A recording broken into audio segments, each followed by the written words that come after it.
അല്ല നബീസ് താത്ത, മിഞ്ഞാന്നല്ല നിങ്ങൾ തേങ്ങ ആട്ടി വന്നിരുന്നു. വെളിച്ചെണ്ണ ഒട്ടേറെ കിട്ടിയോ? പൊന്നാര ബിന്ദു, അതിന്റെ കഥയൊന്നും പറയണ്ട. ഒരു കുടം കിട്ടി, അതിന്റെ ഊറലും ഒക്കെപ്പാടെ. പിന്നെ ഒരു കന്യാസിന്റെ അടിയിൽ എത്തിരി ഉണ്ട്. ഞങ്ങളും ഒത്തിരി ആട്ടിയാത്താ.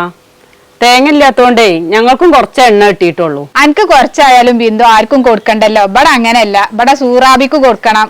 ഇപ്പൊ സുക്കൂറുണ്ട് 2 ലിറ്റർ ആയിട്ടേ സൂറാബിന്റെ അടുത്തേക്ക് പോയിട്ട്. എന്നാ തന്നെ ഓളെ മോറ് തെളിയില്ല, അത് കുറവായിട്ട്. നിങ്ങൾക്ക് എന്നാ കുറച്ച് അധികം ആട്ടിയാൽ മതിയായിരുന്നു. നിങ്ങളെ ബീരാങ്കാക്കാന്റെ തൊടിയിൽ എത്രങ്ങാനും തേങ്ങ വെറുതെ കിടക്കണേ. മൂപ്പരോട് ചോദിച്ചാ കിട്ടൂലേ? അതൊന്നും ബിന്ദു കിട്ടൂല. അതൊക്കെ എന്റെ ചക്കച്ചിന്റെ പേരിലുള്ളതല്ലേ. ഇമ്മ നിങ്ങൾ അറിഞ്ഞോ? എളാമ്മേ ഇപ്പാനെ പെരീന്ന് ഇറക്കി വിട്ടക്കണു. ഞാനും ബിന്ദു ഇപ്പൊ പഠിച്ചോനെ ഓളെ കാര്യം പറഞ്ഞിട്ടുള്ളൂ. ഇറക്കി വിട്ട തന്തനെ എവിടെ ഇപ്പൊ തന്താ? ആഴ്ച അമ്മായിന്റെ അവിടെ ഉണ്ട്. അവിടുന്ന് അമ്മായിച്ച് വിളിച്ചിരുന്നു.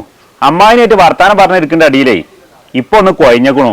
എന്നിട്ട് ആശുപത്രിക്ക് അമ്മായി കൊണ്ടുപോയിക്കണു. അവിടുന്ന് ഇപ്പൊ ഗ്ലൂക്കോസൊക്കെ കയറ്റിക്കാണ്ട് പെരീക്ക് കൊടുന്നേക്കണു. പേരുണ്ട് ഇജ്ജ് പടച്ചൊന്ന് വാ നിന്നോട് പറഞ്ഞേക്കണു. അനക്ക് അങ്ങോട്ടൊന്ന് പോയി നോക്കി കൂടെ? ഞങ്ങോട്ട് വരുന്ന നേരം ഞാൻ പോകുന്നില്ല.